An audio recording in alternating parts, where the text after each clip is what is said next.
Não pise na bola. Richard Simonetti. Prefácio. Todas as nossas ações estão submetidas às leis de Deus. Nenhuma há, por mais insignificante que nos pareça, que não possa ser uma violação daquelas leis. Se sofremos as consequências dessa violação, só nos devemos queixar de nós mesmos, que desse modo nos fazemos causadores de nossa felicidade, ou de nossa infelicidade futuras. Allan Kardec, em O Livro dos Espíritos, questão número 964. Grilos e tombos. Como ocorre com muita gente, minha adolescência foi marcada por insegurança e dúvidas, envolvendo profissão, escola, vida afetiva, sociedade, namoro, sexo, casamento, família, destino. Muitos grilos na cabeça. A timidez inibia um contato mais estreito com professores e orientadores que pudessem ajudar-me. Por outro lado, o chamado choque de gerações impunha-me a equivocada ideia de que os familiares mais velhos eram quadrados, nada enxergavam adiante do nariz, impedindo que colhesse os benefícios de sua experiência. Muitos problemas teria resolvido, muitas tolices teria evitado, se soubesse por onde andava e como atuar no jogo da vida. Frequentemente pisei na bola que, desabando em frustrações e angústias. Ajudou-me muito, nesse estágio pelo país da incerteza, o amor aos livros, particularmente à literatura espírita, com o que evitei tombos maiores e mais doridos. Não obstante, sempre lamentei a falta de livros que respondessem às minhas indagações em linguagem mais acessível ao meu entendimento, com informações mais diretas em relação aos problemas que me afligiam. Hoje, passados tantos anos, ofereço aos companheiros de jornada que estagiam nas mesmas perplexidades de minha juventude, algumas reflexões inspiradas em temas debatidos em inúmeras reuniões de que tenho participado nas mocidades espíritas. Espero que os coroas como eu encontrem nestas páginas o ensejo de gratas lembranças, mas, sobretudo, que elas sirvam aos jovens, mostrando-lhes, ainda que em minha precariedade literária, subsídios de como conduzir a bola, a fim que sejam menos numerosos os tombos e mais proveitosa a jornada. Bauru, fevereiro de 1995. Primeira parte. Amor. Amar não é olhar um para o outro, é olhar juntos na mesma direção. Antônio de Saint-Exupéry. 1. Amor à primeira vista. 1. Existe o amor à primeira vista. Salvo em circunstâncias especiais, de almas afins, que se reencontram para gloriosas experiências em comum, o amor não é uma aquisição à vista. Melhor que seja uma realização a prazo, desenvolvido e sustentado em longos anos de experiência em comum. 2. Mas não é frequente as pessoas dizerem que logo no primeiro contato encontraram o homem ou a mulher de suas vidas. É possível. Mas também muitos viram o parceiro de sua vida transformar-se em tormento dela, culminando com a separação. 3. Estavam equivocados. Talvez existisse uma ligação efetiva, fruto de experiências em comum no pretérito. Vieram para consolidá-la, mas a relação deteriorou-se com o tempo. 4. Por isso costuma-se dizer que com o amor passamos o tempo e com o tempo passa o amor. O que passa é a paixão, o amor desejo, o amor deslumbramento. Alguns quilos de sal consumidos em comum e as pessoas começam a sentir que o parceiro não é tão desejável e nada deslumbrante. 5. O que seria, então, o verdadeiro amor? Lembro-me da série famosa de publicações ilustradas, sob o título Amaré, envolvendo manifestações de afeto recíprocas. Do homem para a mulher. Amar é conversar com ela, amar é entender seus momentos difíceis, amar é lembrar de seu aniversário, amar é acompanhá-la ao médico, amar é dar-lhe um descanso na cozinha. São incontáveis as situações em que se enfatiza algo que o amante faz pela amada ou vice-versa. Amar é isso, querer o bem de alguém. 6. Mesmo esse amor não se desgasta com o tempo. Depende das pessoas. O amor é como uma planta que, se não for bem cuidada, morre.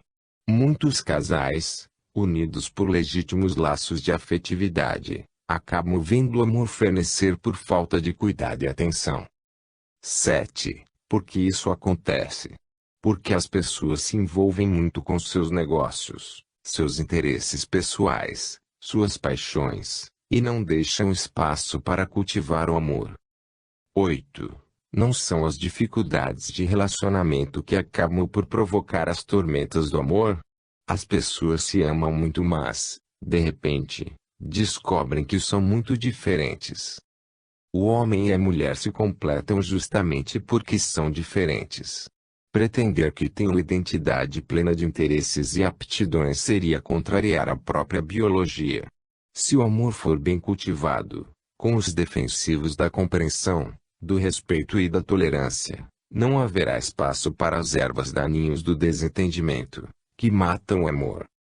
2. Sexo. 1. A doutrina espírita condena o amor livre. O espiritismo não se situa como um tribunal. Apenas nos informa quanto às consequências de nossos atos e nos ensina que o amor nunca é livre, porquanto é impossível exercitá-lo em plenitude sem cogitar da felicidade e do bem-estar do ser amado. 2. O que é então o amor livre? Apenas libertinagem sexual, em que se confunde amar com transar, nos domínios da inconsequência. 3. E isso é ruim? Em princípio é muito bom, mas nunca nos realiza afetivamente, deixando sempre um resíduo amargo de inquietude e insatisfação. 4. Não se deve buscar o sexo antes do casamento. Na atual conjuntura, pretender que os jovens esperem pelo casamento para exercitar o sexo, seria o mesmo que tapar o sol com a peneira. Mas deveriam colocá-lo no lugar certo, depois do amor. Não exercitá-lo antes da certeza de que há entre os parceiros uma ligação afetiva legítima. 5. Isso não fica complicado quando a disposição é apenas de um dos parceiros. A moça, por exemplo, cujo namorado insiste em transar. Se tal orientação não serve para o parceiro não serve para ela.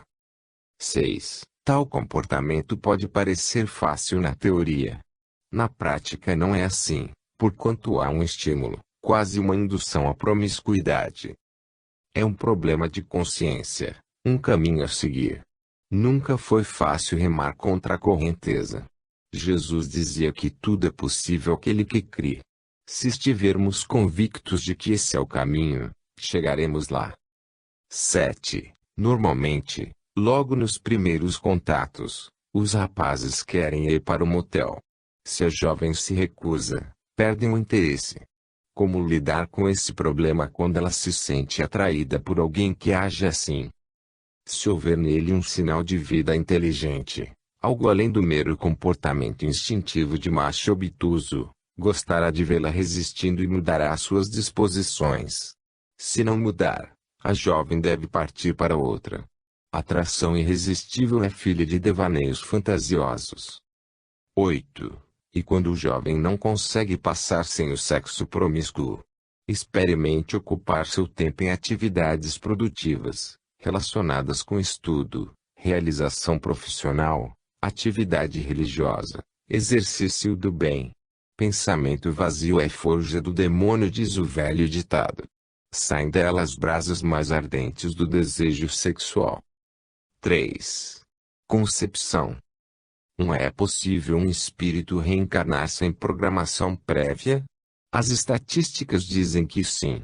Basta observar que somente nos Estados Unidos mais de 1 milhão de adolescentes engravidam anualmente, em decorrência de experiências sexuais inconsequentes. Os benfeitores espirituais não programam a inconsequência nem costumam aproveitar-se dela. 2. A reencarnação não exige o concurso de técnicos da espiritualidade que efetuam as ligações perispirituais que caracterizam o retorno à carne? Isso ocorre em relação às reencarnações programadas. No entanto, Há multidões que reencarnam sem nenhum planejamento prévio, atendendo ao automatismo reencarnatório. 3. O que é isso?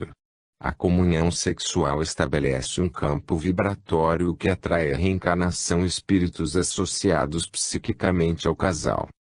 4.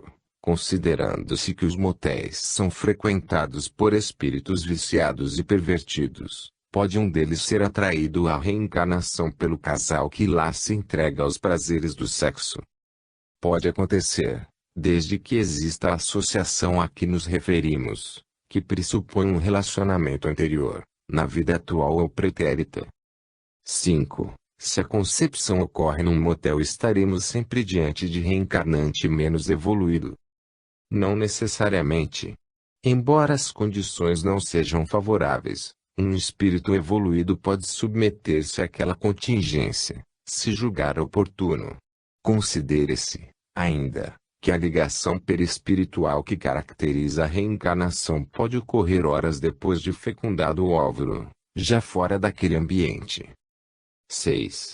Em toda comunhão sexual há a possibilidade de atrair espíritos inferiores à reencarnação natural?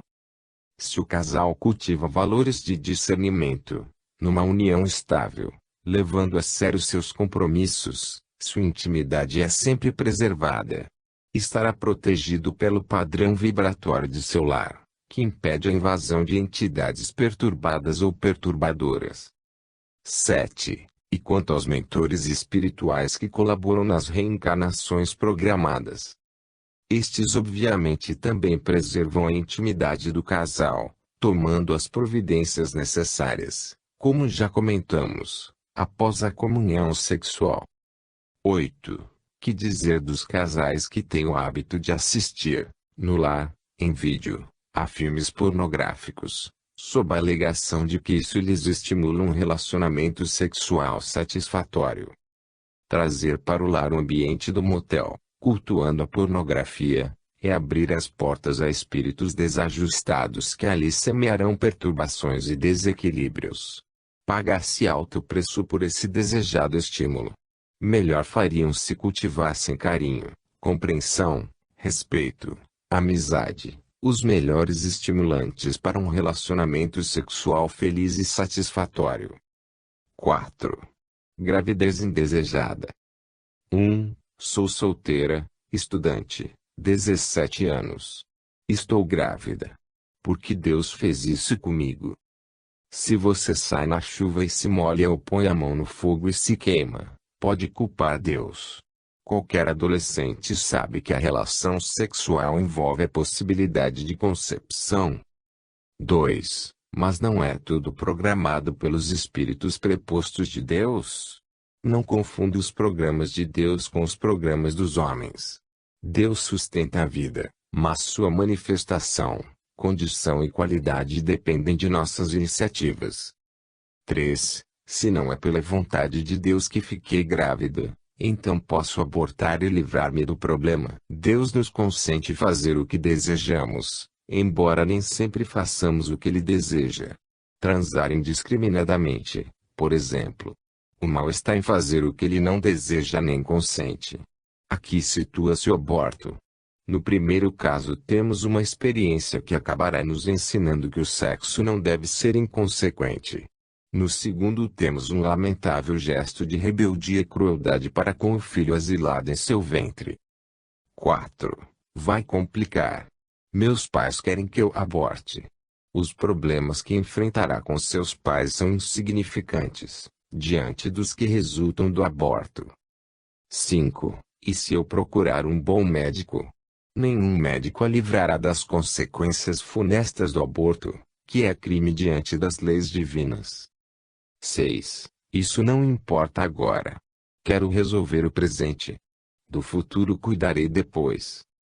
Se você quebrar a perna e precisar engessá-la, preferirá mandar amputá-la. Um filho, você saberá um dia, é muitas vezes um engessamento existencial, impondo-nos proveitosas disciplinas. O aborto é lamentável amputação moral que lhe reservará muitos dissabores. 7. O casamento seria uma solução, Mas meu namorado não quer. Devo pressioná-lo? No passado fazia-se isso para salvar a reputação da jovem e a honra da família. Não importava se o casamento forçado inviabilizaria uma convivência feliz. Hoje sabemos que o único nome pelo qual devemos zelar é o de filhos de Deus, procurando cumprir suas leis, a partir do inconfundível não matarás, contido no Decálogo mosaico. 8. Não me sinto preparada para a maternidade. Raras mulheres sentem-se. A maternidade é sempre um desafio, mas um bom desafio que vencerá tranquilamente, se confiar em Deus e dedicar-se ao filho. 5. Uma jovem desiludida. 1. Eu estava noiva, casamento marcado. Meu noivo envolveu-se com outra mulher e desmanchou o compromisso. Estou desiludida e infeliz. Como enfrentar o problema? Considere que a desilusão tem um aspecto altamente positivo. Significa que você estava iludida quanto aos sentimentos de seu noivo. Melhor acontecer agora. Depois, com o casamento, filhos, vida em comum, seria bem pior. 2. Mas sinto que ele é o homem de minha vida. Esteja certa de que o homem de sua vida não a deixaria por outra. Afinal, com seu gesto ele deixou evidente que você não é a mulher da vida dele. 3. E como explicar o extremado amor que lhe devoto? Amor extremado é paixão, péssima conselheira que sustenta rancores e mágoas que infernizam nossa existência. 4. Não consigo imaginá-lo com outra. Tenho ganas de matá-lo. Isso demonstra que efetivamente não o ama. Amar é querer o bem de alguém. Se o amasse de verdade, respeitaria sua decisão, seu direito de decidir o próprio destino. 5. Os criminosos não devem ser punidos. A justiça é da competência de Deus. O que você pretende é vingança, algo fora de moda para aqueles que compreendem, com Jesus, que o perdão é o bálsamo divino para todas as mágoas. 6. Melhor seria morrer. Realmente, a vida espiritual é mais agradável, segundo nos informam os Espíritos, mas apenas para aqueles que partem convocados por Deus, após uma existência em plenitude de trabalho e dedicação ao bem. Você está apenas começando a jornada humana. 7. Por 3 vezes tentei suicídio. Não tive competência nem para me matar. Agradeça a Deus não ter consumado o suicídio. Trata-se de frustrante gesto de fuga. O suicida logo descobre que a morte não existe e colhe sofrimentos incomparavelmente maiores do que aqueles dos quais pretendeu fugir. 8. Mas pesa-me a desilusão. Como conviver com ela? Não conviva. A desilusão é o cadáver da ilusão. Logo cheira mal, odor de perturbação e desequilíbrio. Sepulte-o. Renove suas motivações existenciais, envolvendo profissão, estudo, amigos, religião. Experimente ajudar pessoas. Conhecendo as misérias humanas, saberá que seu problema é bem menor do que supõe. Segunda parte. Casamento. Os que se propõem, como objetivo supremo de sua vida, a felicidade pessoal, não podem ter, naturalmente, qualquer inclinação para o casamento. Irmã Alexander Keyserling. 6. Almas gêmeas. 1. Existem as almas gêmeas, metades que se buscam para um embalo eterno. O Espiritismo diz que não, conforme está na questão número 298, de O Livro dos Espíritos. Há, seguramente, as algemas, almas que se unem para experiências de resgate e reajuste, no Instituto do Casamento.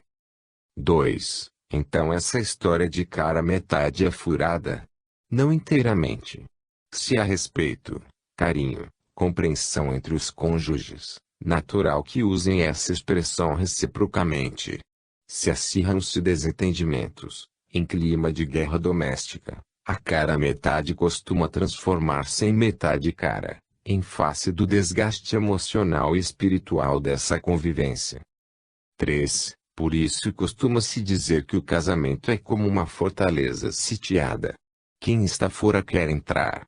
Quem está dentro quer sair. Levando por aí podemos lembrar uma observação atribuída a Sócrates: quer vos caseis, quer não, havereis de vos arrependerdes. 4. Não será para contornar essa dubiedade que muita gente prefere o ajuntamento, sem os compromissos formais do matrimônio. O ajuntamento é uma clara demonstração de que os parceiros desejam as vantagens dessa relação sem disposição para assumir os compromissos que lhes são inerentes. 5. Quais seriam esses compromissos? Fundamentalmente, o de renunciar à liberdade restrita. Numa existência em comum, as decisões e iniciativas não podem ser unilaterais.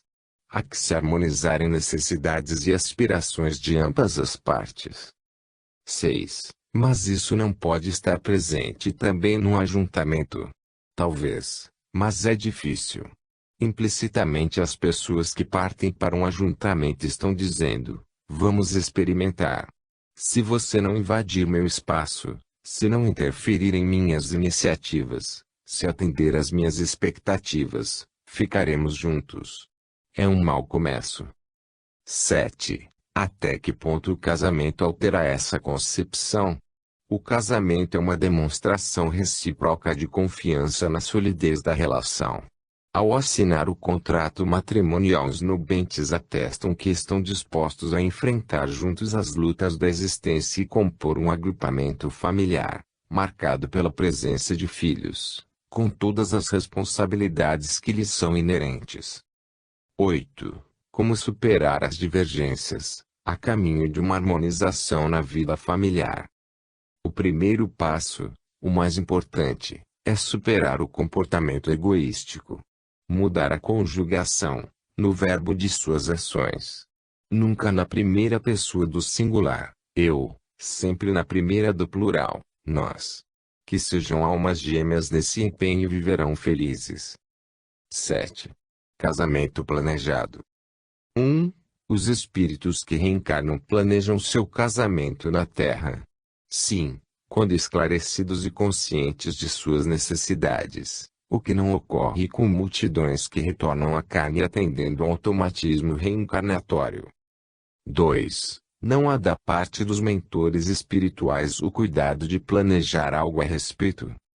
Há sempre um acompanhamento e um empenho de orientação. Mas é preciso considerar que planejamento implica inconsciência de responsabilidade, que não é o forte dos espíritos imaturos que habitam nosso planeta de expiação e provas. 3. Podemos dizer que os casamentos que dão certo são aqueles que foram planejados. Estes têm melhores chances, mas também podem fracassar. Nossa visão na espiritualidade é bem mais objetiva. Identificamos com clareza nossas necessidades e o que nos cumpre fazer. Na Terra é frequente prevalecerem nossas paixões, pondo a perder, não raro, planos cuidadosamente elaborados. 4. Quando o casamento não dá certo, ainda que planejado, é lícito partir para nova experiência afetiva. O livre-arbítrio outorga-nos a possibilidade de recompor nossa vida nos domínios da afetividade e os próprios mentores espirituais podem nos auxiliar nesse mistério. Tudo o que desejam é que tenhamos aprendido algumas lições e não incorramos nos mesmos enganos que determinaram o fracasso anterior. 5. Como fica nosso compromisso com o cônjuge do qual nos separamos? Normalmente o casamento objetiva a harmonização de espíritos que se reúnem no lar, consolidando laços de afetividade ou desfazendo nós de animosidade. Se isso não ocorre, fatalmente nos reencontraremos para novas experiências em comum. 6. Voltaremos à condição de cônjuges. A misericórdia divina poderá facultar uma mudança de posições nesse relacionamento, ligando-nos por laços de consanguinidade. Pai e filha, mãe e filho ou como irmãos, que exercem poderosa influência nessa harmonização. 7. Há registro de pessoas que colecionam casamentos, em uniões efêmeras. Ao desencarnar, com quem ficarão? Com a solidão, em estágios depuradores nas regiões umbralinas. Ali terão a oportunidade de refletir sobre tendências inferiores não combatidas que inviabilizarão uma convivência estável e proveitosa. 8. Como ser feliz no casamento? Sendo feliz antes dele. A felicidade é uma realização pessoal que pede esforço por entender os objetivos da existência humana e empenho por cumprir os desígnios divinos. Pessoas felizes, que cumprem a vontade de Deus, fazem casamentos felizes. 8. Casamento religioso. 1. Sou espírita e estou noivo de uma jovem católica. Tanto ela quanto sua família insistem que devemos casar na igreja. Já deixei bem claro que não concordo. Não estou certo. O problema é que ela também está certa. Se encara com seriedade sua religião, natural que deseja a bênção nupcial, guardando fidelidade aos seus princípios. 2. Também levo a sério minha convicção espírita. Como ficamos, já que o espiritismo não adota rituais? Não há posições inconciliáveis quando prevalece o bom senso. Disponha seu casamento religioso na intimidade do lar, com a presença de reduzido grupo familiar e do sacerdote. 3. De qualquer forma, mesmo na intimidade não estarei desobedecendo aos princípios espíritas. Doutrina da consciência livre. O espiritismo não proíbe nada. Apenas orienta para que façamos o melhor, particularmente em relação às pessoas de nossa convivência, respeitando suas convicções. 4. Em que a transferência da cerimônia religiosa para o lar fará diferença? Na intimidade, em reduzido grupo familiar, será diluído o formalismo, favorecendo um legítimo envolvimento dos participantes, particularmente do sacerdote. Haverá mais espiritualidade, menos pirotecnia cerimonial. 5. E se minha noiva não concordar? Você saberá que ela não está preocupada com a bênção, apenas com a badalação na igreja. 6. Digamos que nosso casamento obedece a uma programação da espiritualidade. Viemos para essa união. Será justo deixar de fazê-lo por simples querê-lo a respeito de uma cerimônia religiosa? Seria lamentável. Não obstante, com diálogo e compreensão o problema será solucionado. Faça sentir à sua noiva que você está disposto a dar o passo mais importante, concordando com a cerimônia no lar. A parte dela é bem mais simples. Não envolve seus princípios. 7. E se os pais insistirem na cerimônia na igreja? É um mau começo permitir que os pais interfiram em algo que compete aos noivos decidir. 8. Os sacerdotes costumam exigir que os noivos se submetam a determinados sacramentos e orientações da igreja para realizarem o casamento religioso. Como ficamos? Não se preocupe. Há sacerdotes esclarecidos que compreenderão sua posição e saberão respeitar suas convicções. Sabem que o sucesso de um casamento não está subordinado a mero formalismo religioso. 9. Casamento espírita.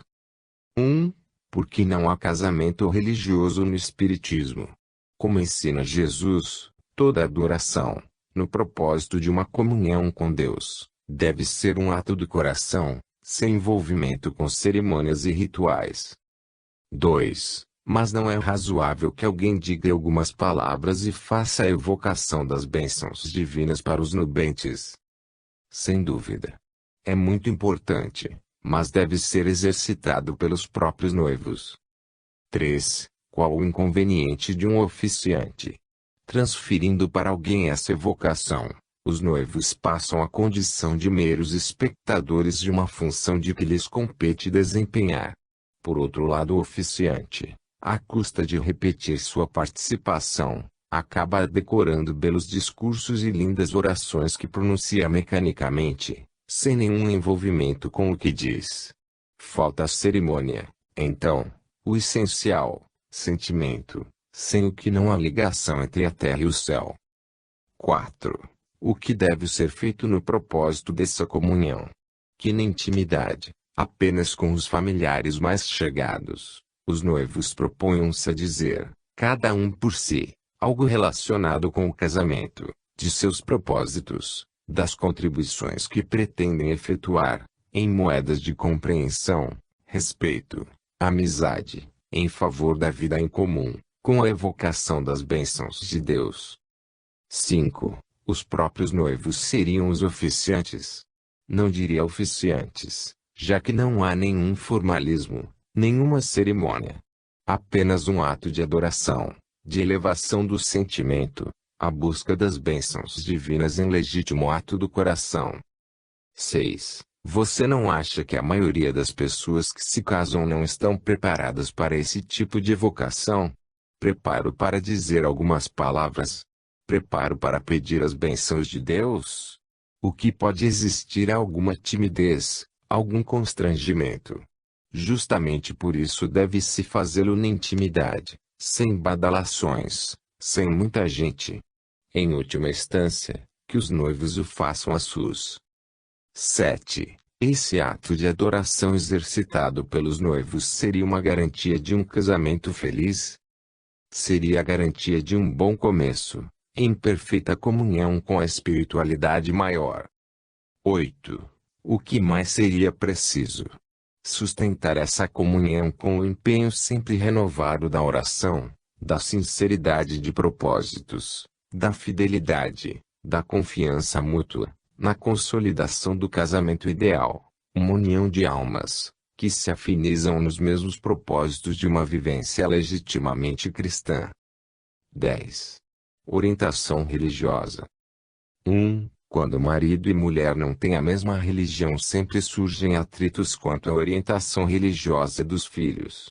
O que se deve fazer? Não esperar pelos atritos. É um assunto que deve ser muito bem conversado e acertado, antes do casamento, partindo do velho princípio: o que é tratado não é caro.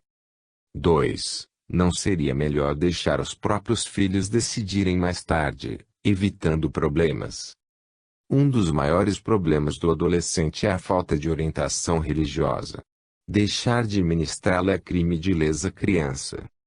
3. E quem vai cuidar dessa orientação? O cônjuge com maior disponibilidade de tempo e disposição para as providências necessárias. 4. Isso quase equivale a dizer que nesses casos a função é da mulher. Não apenas nesses casos. De um modo geral, a mulher tem maior contato com as crianças e, sem dúvida, em face de sua sensibilidade, leva mais jeito. 5. Sou espírita e tenho plena convicção de que o espiritismo está muito adiante de outras religiões na orientação para a vida. Será justo deixar a minha mulher, que tem outra religião, a tarefa de orientar meus filhos nesse sentido. Ela certamente pensa o mesmo em relação à religião que professa. Considere que não é fundamental que seus filhos sejam espíritas, mas que tenham uma religião. 6. Não será constrangedor ver meus filhos orientados por princípios distanciados das realidades espirituais mostradas pela doutrina espírita. Enquanto pequenos, importará apenas o aspecto moral, onde há identidade entre as religiões. Na medida em que crescerem, a curiosidade os levará a cogitar de seus princípios. 7. Há algo que possa ser feito para despertar esse interesse? Sim, cultivando valores de amizade, honestidade, respeito, carinho. Assim demonstrará a excelência da doutrina espírita, capaz de transformá-lo num chefe de família muito amado. 8. Seria atrair pela força do exemplo. Isso é fundamental. Tenho visto jovens com aversão pelo espiritismo por culpa dos pais. Estes frequentam o centro espírita, proclamam suas convicções, mas não as vivenciam no lar. Passam uma imagem negativa aos filhos, que associam seu comportamento imaturo à doutrina. Terceira parte. Família. Poucos são os homens chamados a governar cidades ou impérios, porém cada qual está obrigado a governar, sábia e prudentemente, sua família e sua casa. Plutarco. 11. Pais caretas. 1. Tenho um relacionamento complicado com meus pais. Vivemos as turras. Fomos inimigos no passado. A dificuldade não está no reencontro de inimigos do pretérito, que até pode acontecer. Basicamente, porém, sustenta-se em nossos desencontros com a compreensão. 2. Como cultivar compreensão se não há o mesmo empenho da parte deles? Quem exercita a compreensão apenas quando a reciprocidade ainda não conquistou o dom de compreender. 3. O problema maior é a caretice de ambos. Tem ideias estreitas, quadradas. Não dá para aguentar. Talvez o que lhe pareça estreiteza seja apenas uma visão mais prudente, inspirada na experiência. Eles já tiveram sua idade e desejam evitar que você incorra nos mesmos enganos que cometeram. 4. E se não estou interessado? Não tenho o direito de desenvolver minhas próprias experiências, sem intromissão dos coroas. Certamente, quando for emancipado, enquanto eles o sustentarem, dando-lhe casa, comida, roupas, escola, tenho direito inalienável e, mais que isso, o dever de indicar-lhe os caminhos que lhes pareçam mais acenados. 5. Não tenho direito à autoafirmação. Quero sentir-me gente, com a liberdade de ser eu mesmo. Não confunda a rebeldia com a autoafirmação. Esta subordina-se muito mais ao ajuste de nossos valores íntimos, com o cultivo da reflexão, e muito menos a iniciativas contestatórias. 6. Parece-me intolerável ter gente controlando minha vida, dizendo-me o que devo fazer. Então deve mudar-se para uma ilha deserta. Em qualquer relacionamento humano há regras, leis, normas. Há uma hierarquia a ser observada, envolvendo o lar, a escola, a profissão, a sociedade. 7. O que devo fazer para melhorar nosso relacionamento? Experimente concordar com seus pais, dar-lhes satisfação de seus atos, pedir orientação. Ficará surpreendido com os resultados. 8. E o que não devo fazer? Nunca cobre nada. Seus pais podem não ser os melhores do mundo, mas esteja certo de que são aqueles que merece. E, afinal, sem eles não estaria colhendo os benefícios da reencarnação. Você lhes deve isso. 12. Pais divorciados. 1. Sou inseguro e introvertido. Posso atribuir esses sentimentos ao fato de que meus pais se separaram quando eu era apenas um garoto. As limitações de nossa personalidade podem ser acentuadas ou minimizadas, de conformidade com o ambiente em que vivemos, particularmente na infância. No fundo, porém, constituem nossa herança psicológica de outras vidas, o substrato do que fomos no pretérito. Por isso é temerário afirmar serem a insegurança e a introversão frutos de um lar desfeito. 2. Viver no lar sem pai ou sem mãe é fatalidade, destino. Se assim fosse, seus pais estariam destinados ao desentendimento e à separação. Ninguém reencarna com esse objetivo. 3. Então a culpa é deles próprios. Jesus dizia que a separação ocorre por causa da dureza de nossos corações. 4. Fui vítima, então, da imaturidade e da intransigência de meus pais. As contingências da vida alteram-se de conformidade com o livre-arbítrio das pessoas, mas jamais enfrentaremos dores e limitações imerecidas. 5. De qualquer forma, posso considerar tal situação como uma provação que não escolhi, resultando da situação gerada por eles. O aluno aplicado trata de resolver o problema que lhe é apresentado sem questionar a escola ou o professor. Considere ainda que sempre há algo em nosso passado a justificar os problemas do presente. 6. Por mais que eu me esforce, sinto dificuldade em harmonizar-me com ambos, na atual conjuntura. Brigo muito com eles. Sou agressivo. Porque não consigo controlar-me. Inconscientemente você se sente lesado pela separação. Quer puni-los. Daí a agressividade. 7. Sim, Mas se pensassem nos filhos teriam evitado tantos transtornos. Realmente, o grande problema do relacionamento humano é esse. As pessoas pensam muito em si mesmas. Daí as tolices e injustiças que cometem. O mesmo está acontecendo com você. Está com pena de si mesmo. Sente-se infeliz porque o abandonaram. Corta essa, meu amigo. Não perca tempo verrumando feridas. Não perca a existência cultivando a volúpia da mágoa. 8. Devo perdoá-los. Perdoá-los de quê? Acaso separaram-se para magoá-lo? Não foram eles vítimas das próprias limitações? Não lhes cobrou a separação pesado tributo de mágoas, angústias e frustrações? Se deseja um relacionamento familiar ajustado, pare com as cobranças. Antes cobre muito de si mesmo. Quando aprendemos a identificar nossas próprias mazelas, fica fácil relevar as mazelas alheias. 13. Pai alcoólatra. 1. Meu pai é alcoólatra. Afundou no vício, perdeu o emprego e o respeito por si mesmo. Estamos numa situação difícil por sua culpa.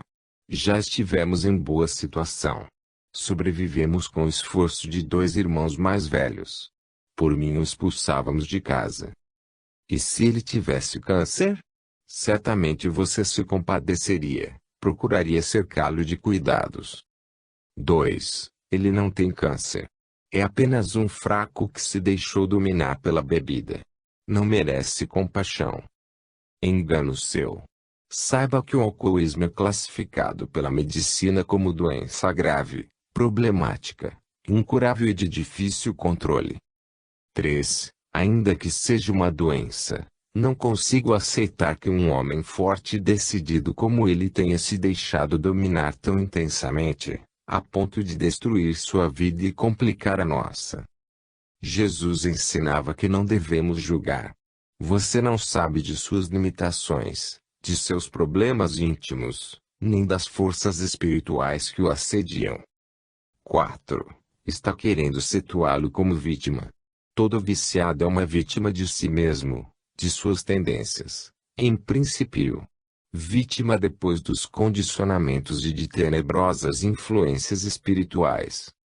5. Não consigo evitar a revolta quando lembro que passamos por privações. Tivemos uma existência difícil porque ele torrou todo o patrimônio da família com suas bebedeiras e loucuras decorrentes delas.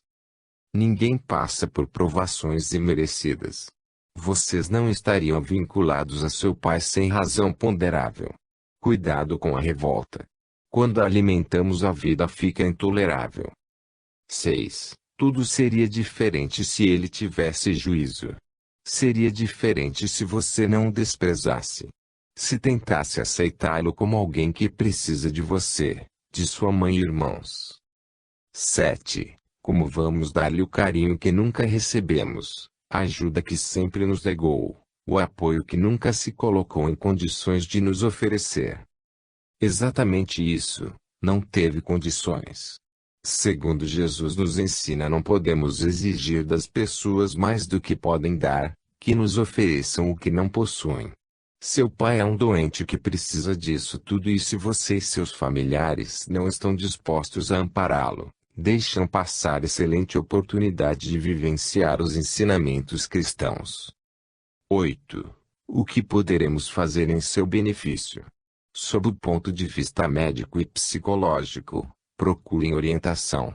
Há várias organizações governamentais e filantrópicas que atendem a problemas de alcoolismo. No Centro Espírita há tratamentos espirituais, trabalhos de desobsessão. Mas, sobretudo, não o marginalizem. Tentem fazê-lo sentir que tem uma família empenhada em ajudá-lo. No fundo, ainda que aparentemente não se importe, é o que ele mais precisa, é o que mais deseja. 14. Irmãos. 1. Há momentos em que tenho vontade de estrangular meu irmão. Teremos sido inimigos no passado. Essa é a ideia com que, nas lides espíritas, justificamos nossa incapacidade de conviver em harmonia. 2. Se ele for meu inimigo, não será natural que tenhamos problemas de convivência.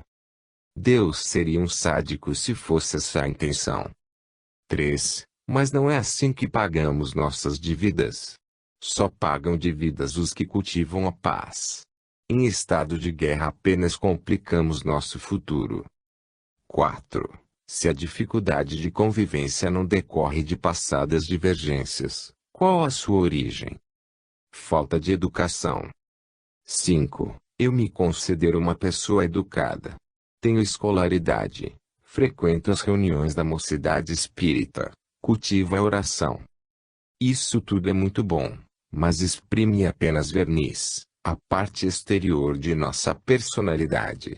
A verdadeira educação exprime-se no disciplinamento das nossas emoções, na capacidade de conservar a serenidade, respeitando as pessoas. 6. Ocorre que quem começa as brigas é ele. Como lidar com isso? Segundo um velho princípio, quando um não quer, dois não brigam. Elas começam com a agressão de alguém, mas só se consumam porque o outro reage com agressividade. 7. Mas se eu baixar a cabeça sempre que ele apronta, ficarei em desvantagem. Você não precisa baixar a cabeça. Apenas evite a palavra áspera, o xingamento, o grito, a violência verbal, que geralmente caracterizam esses mimoseios entre irmãos. 8. E se ele só entende essa linguagem? Experimente. Talvez ele pense o mesmo de você. Quarta parte. Comportamento. O caráter é o triunfo de nossa determinação sobre nossa inclinação. Edward Arley Purinton. 15. Inversão sexual. 1. Como situar o homossexual. Um espírito que ao reencarnar não conseguiu conciliar a morfologia com a psicologia. Sente-se mulher num corpo masculino, ou homem num corpo feminino. Daí o impulso de relacionar-se afetivamente com parceiros do mesmo sexo. 2. Por que isso acontece? Geralmente é problema expiatório. São espíritos que se comprometeram em determinados desajustes em vidas anteriores. 3. Sempre envolve pagamento de débitos. Nem sempre. Há espíritos evoluídos que, em face das tarefas que se propõem a realizar, optam por essa inversão. Canalizam suas forças genésicas para realizações na arte, na ciência, na filosofia, na religião, impondo-se uma solidão afetiva, já que, em face de suas conquistas espirituais, jamais cogitariam em ligar-se a parceiros do mesmo sexo. Não poderíamos nem mesmo situá-los como homossexuais, porquanto cultivam rígida abstinência sexual. 4. Como classificar homossexuais que aparentemente não vivenciam essa inversão, revelando o perfeito ajuste entre a psicologia e a morfologia? Trata-se de mera viciação, a partir de inconsequentes experiências juvenis. A inversão sexual pode ser tão insidiosa quanto as drogas, o cigarro, o álcool. 5. E se a pessoa é capaz de exercitar atividade sexual com parceiros de ambos os sexos? O bissexualismo também é vicioso no que diz respeito à experiência homossexual, gerando ainda graves problemas de relacionamento afetivo no lar. Nenhuma mulher gostaria de saber seu marido procedendo assim e vice-versa. Por outro lado, como todo vício, a experiência homossexual pode trazer satisfação em princípio, mas sempre é sucedida por ansiedade, desajuste e perturbação, gerando, não raro, perigosos processos obsessivos. 6. Como evitar a prática homossexual? É um tema que deve ser debatido entre os jovens, com seriedade e sem preconceitos. Quando nos esclarecemos devidamente sobre um problema, fica mais fácil evitá-lo ou superá-lo. 7. Como lidar com companheiros que revelam a inversão psicologia, morfologia? Com compreensão, evitando comentários desairosos ou discriminação. Eles precisam de ajuda. São irmãos em sofrimento, ainda que, aparentemente, pareçam comprazer-se com sua situação. 8. E quanto aos viciados homossexuais? são os que mais precisam de ajuda e orientação. Os primeiros colhem o que semearam. Os segundos estão semeando espinhos para o futuro. 16. Indolência. 1. Penso que a vida na Terra, com todos os seus problemas e limitações, é uma droga. Realmente, uma boa droga, um remédio valioso para curar muitos de nossos males. 2. Por exemplo, a indolência. Sem as necessidades básicas, relacionadas com nosso corpo, envolvendo alimentação, vestuário, habitação, poderíamos viver milênios em ociosidade, no plano espiritual. 3. Que benefício isso nos traz? Movidos pelo instinto de conservação que nos induz a cuidar do corpo, temos que exercitar o trabalho. Com ele desenvolvemos a inteligência, habilitando-nos a compreender quem somos, de onde viemos, para onde vamos, dispondo-nos às iniciativas que nos realizam como filhos de Deus. 4. Isso me parece muito cansativo. No processo reencarnatório passamos por um sono que se prolonga por toda a infância. Começamos a despertar na adolescência. Há quem prefira continuar dormindo, como sonâmbulo que fala e ouve, marcando passo nos caminhos da vida. Espero não seja o seu caso. 5. Que mal há nisso, se temos a eternidade pela frente? Perda de tempo. Por outro lado, é bom não esperar que a vida venha a despertá-lo. Geralmente ela se faz representar pela dor. 6. Deus castiga a gente. Deus não castiga ninguém. Ocorre que somos dotados de poderes criadores que caracterizam nossa condição de seus filhos. Se renunciamos a eles, estacionando na indolência, experimentamos o enferrujamento de nossas potencialidades, com reflexos na economia espiritual e física, a originar desajustes variados. 7. Trabalho seria, então, sinônimo de equilíbrio. O trabalho é sinônimo de ação, uma das forças que sustentam o universo e uma das leis morais enunciadas em O Livro dos Espíritos. Não apenas o trabalho pela subsistência, mas também aquele que se exprime em duas características: eternidade, o empenho por assimilar conhecimentos e compreender os mecanismos da vida; universalidade, o empenho por participar da vida com esforço em favor de todas as suas manifestações. 8. Como realizar tudo isso, vencendo a indolência? Ela é mera consequência de um alinhamento, um comportamento alienado das realidades existenciais. Se você começar a pensar nisso, terá dado o primeiro passo para vencê-la. O segundo será assumir responsabilidades relacionadas com família, a escola, a comunidade. Quando nos dispomos a ocupar nossa vida com atividades responsáveis, a indolência é despejada dela. 17. O palavrão. 1. Como você define o palavrão? Um eco das cavernas. O rosnar do troglodita que ainda existe no comportamento humano. 2. Conheço gente civilizada que diz palavrões. Destempero verbal, civilidade superficial. 3. Seria uma educação de fachada. Sim. Não podemos confundir rótulo com conteúdo. É fácil cultivar urbanidade nos bons momentos. Mostramos quem somos quando nos pisam nos calos ou martelamos os dedos. 4. Não seria razoável considerar que em circunstâncias assim o palavrão é útil, exprimindo indignação ou amenizando a dor? Há quem diga que nessas situações ele é mais eficiente do que uma oração. Só que a oração nos liga ao céu. O palavrão nos coloca à mercê das sombras. 5. Mas o que vale não é o sentimento, expresso na inflexão de voz. Posso fazer carinho com um palavrão ou agredir com palavras carinhosas. Não me parece do bom gosto demonstrar carinho com palavrões. Imagine-se dando uma paulada carinhosa em alguém. Além disso, há o problema vibratório. 6. As palavras têm peso vibratório específico? Intrinsecamente não. No entanto, revestem-se de magnetismo compatível com o uso que fazemos delas. Há uma vibração sublime, que nos edifica e emociona, a envolver o sermão da montanha.